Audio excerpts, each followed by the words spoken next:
guys, this is Madam, and I'm back with you again for another update in regards to the R. Kelly federal trial that is currently taking place. This article is from Bossip and the Bossip staff. The article is done by Zack Lindley, and it says, "So sickening, witness testifies R. Kelly made victims write collateral letters avoiding absolving him of abuse." Wow. The article starts off by saying, "One can only wonder if the U.S. District Judge Ann Donnelly decided to keep the federal racketeering and sex trafficking trial of disgraced R&B icon Robert Sylvester Kelly as far away from the public eye as possible.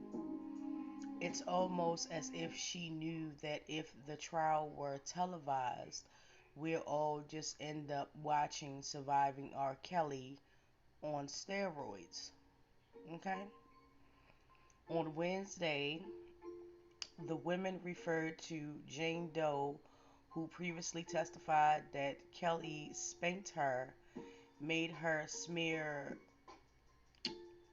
feces on her face, and gave her an STD during a intimate relationship that began when she was 17, was directed by Kelly's attorney to read out loud a letter she wrote in which she detailed how her parents wanted to extort Kelly and they used her to seduce the man who willingly called himself the Pied Piper of R&B. Like he doesn't know what the Pied Piper original story, the origin story is. Wow. According to BuzzFeed News, the letter also mentioned the woman was of legal age when she and Kelly started having relations. And if that seemed oddly convenient for a letter about a man who's been accused of relations with underage girls for most of his career, it's possible that's because this was allegedly a letter she was forced to write by Kelly himself. In fact, Jane Doe testified that the writing of the letter, full of lies meant to protect an abuser, was just one of the many things Kelly's victims were made to do as collateral, just in case, oh, I don't know, Kelly ended up on trial for doing disgusting, humiliating, and violently abusive things to young women and girls. Hmm. So, federal prosecutor had accused Kelly of forcing his victims to write these letters, some of which contained confessions to stealing money and jewelry from Kelly and keeping them for his own protection. They cited the practice as an example of how the singer's alleged abuse of 22 people amounted to a criminal enterprise, BuzzFeed reported. But it wasn't the prosecutor who first introduced the letters into evidence. For that, we have Kelly's attorney, D. Kennick, to thank. Kennick has argued the letters prove blackmail, and he apparently doesn't find it the least bit of strange that so many of Kelly's abusers wrote things that are explicitly self incriminating.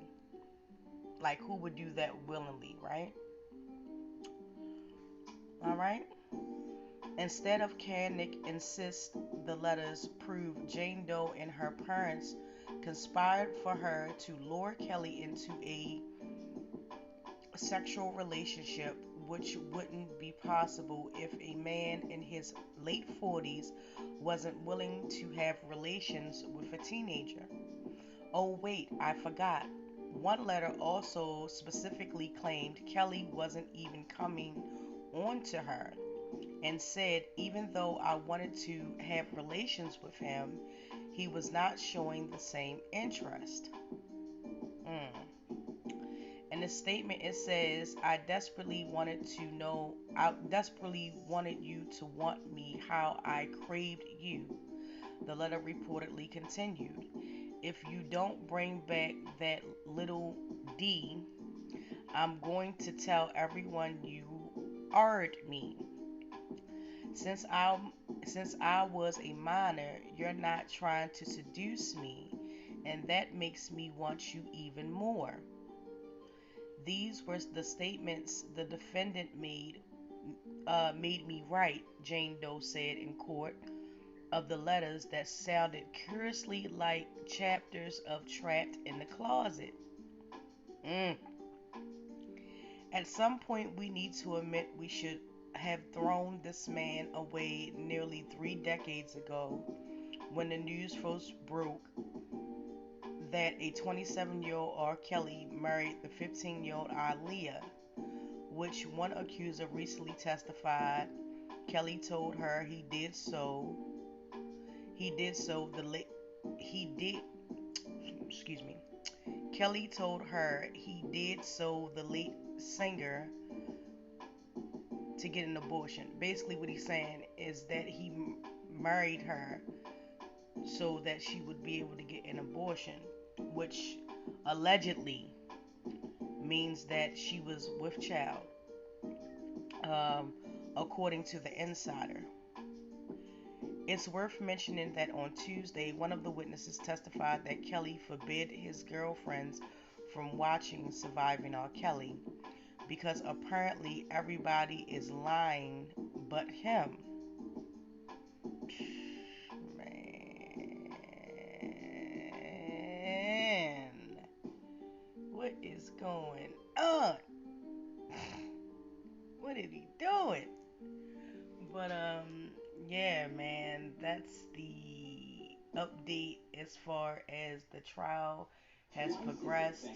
It is Friday, so hopefully I will get more updates on Monday, um, and everything like that. This case just keeps getting weirder and weirder. The fact that allegedly the letters coincide with chapters of Trapped in the Closet. Everybody knows about that series, and everything. So, man, this is crazy, man. And like the more and more I do videos on this story, the more and more I just get the sad, sinking, and depressing feeling that nobody stood up to this man to tell this man that he was wrong. Nobody tried to, stop anything was going on. It just seemed like everybody around him wasn't. I'm like, man, this is truly sad. And like I said, well, more better put, at the end of the article, you should have threw this man away 3 decades ago. Okay? There's no amount of stardom and fame and hit music, that will make me like look past this, bypass this. It's not. I'm not. Man, disgusting. But with that being said, you guys, thank you so much as always for coming to my channel and viewing my videos. I appreciate each and every one of you, whether it's good or bad or negative feedback. Thank you so much. I am truly grateful. And as always, I would like you to go and comment. Please don't forget to like, subscribe, and share. And drop your opinion in the comments section. With that being said, I hope each and every one of you have a beautiful and safe weekend. It is Virgo season. So I'm kind of hyped. I'm going to be celebrating Virgo season the whole entire month, rest of the month of August. all the way through September. So, where my Virgos at? Let's get it cracking up in here. You feel me? Let's turn up one time. You know me. 2021. And until then, you guys, I will talk to you in another video. Take care.